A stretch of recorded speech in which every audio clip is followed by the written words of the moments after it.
Hi, everyone.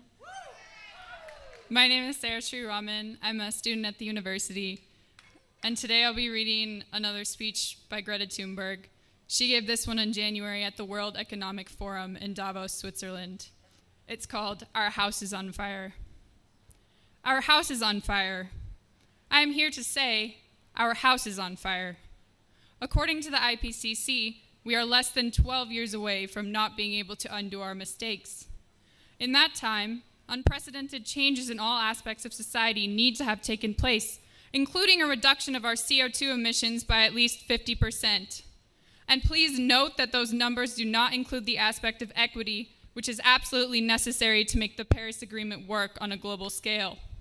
Nor does it include tipping points or feedback loops like the extremely powerful methane gas released from the thawing Arctic permafrost. At places like Davos, people like to tell success stories, but their financial success has come with an unthinkable price tag, and on climate change, we have to acknowledge that we have failed. All political movements in their present form have done so, and the media has failed to create broad public awareness, but Homo sapiens have not yet failed. Yes, we are failing, but there is still time to turn everything around. We can still fix this. We still have everything in our own hands. But unless we recognize the overall failures of our current systems, we most probably don't stand a chance. We are facing a disaster of unspoken sufferings for enormous amounts of people.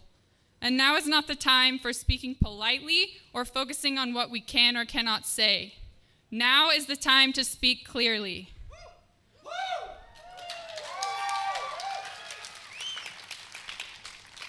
Solving the climate crisis is the greatest and most complex challenge that Homo sapiens have ever faced.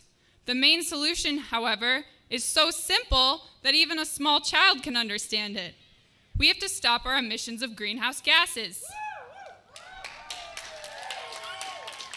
And either we do that or we don't. You say that nothing in life is black or white, but that is a lie, a very dangerous lie. Either we prevent a 1.5 degrees Celsius of warming, or we don't. Either we avoid setting off that irreversible chain reaction beyond human control, or we don't. Either we choose to go on as a civilization, or we don't. That is as black or white as it gets.